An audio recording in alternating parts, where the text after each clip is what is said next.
మనమంతా కూడా ఫ్యాషన్గా ఉండే సిటీస్లోనే ఉండాలి అని అనుకుంటున్నాము. చాలా మంది యువకులు ఉద్యోగాలు మానేసి వచ్చి ఆ స్ట్రెస్ భరించలేక డివోర్స్కి రీజన్ కూడా ఇదే. ఫ్యామిలీస్లో ఎక్కువ అవుతున్న స్ట్రెస్సే అవర్స్ టుగెదర్ 4 గోడల మధ్య కూర్చొని పనిచేయడం వల్లనే. దానికి సొల్యూషన్ కూడా మన న్యాచురల్ ఫార్మింగే. ఇదంతా తెలుసుకొని చాలా మంది ఆ జీవితాన్ని వద్దనుకొని కుటుంబంతో ఉన్న పల్లెటూరులోనే బ్రతకాలని వెనక్కి వస్తున్నారు. అలాంటి వాళ్ళకి పెళ్లి కావట్లేదు అని చెప్పి అది కూడా ఒక సమస్య ఉంది.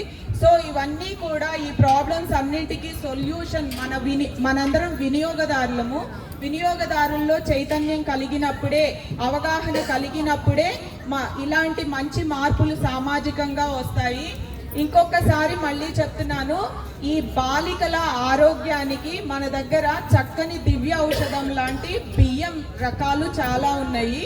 ఆర్గానిక్ స్టోర్స్ కూడా ఉన్నాయి. మీకు ఆర్గానిక్ స్టోర్స్ వీళ్ళు చాలామంది వినియోగదారులు డైలమా ఏంటంటే ఇది నిజమా కాదా అని చెప్పి, అలాంటి సందేహాలన్నింటికీ కూడా ఆన్సర్ ఏంటంటే మనమంతా కూడా వీకెండ్న షాపింగ్ మాల్స్, సినిమాలు వీటన్నింటికి వెళ్ళే బదులుగా నెలలో ఒక్కసారైనా ఒక రైతు కుటుంబాన్ని సందర్శించాలి. సమాజం బాగు కోసం వాళ్ళు ఏం చేస్తున్నారు, ఎలాంటి ప్రయత్నాలు చేస్తున్నారు, ఎంత కృషి చేస్తున్నారు. లక్షల సంవత్సరాల నాటి నవారా బియ్యం శ్రీరాముడు త్రేతాయుగంలో తిన్నాడు అని చెప్తారు. అలాంటి బియ్యం ఈ రోజు మన రైతులు ఆంధ్రప్రదేశ్లో పండిస్తున్నారు.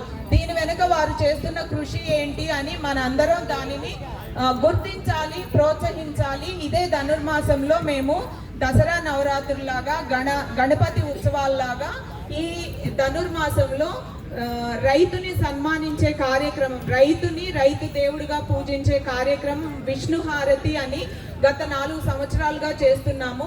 ఇలాంటి కల్చర్ మన రాష్ట్రమంతా రావాలి. రైతునే ప్రత్యక్ష దేవుడిగా మనందరం పూజించే కల్చర్ మనలో రావాలి, విలువలు పెరగాలి అని నేను ఆశిస్తున్నాను. Thank you.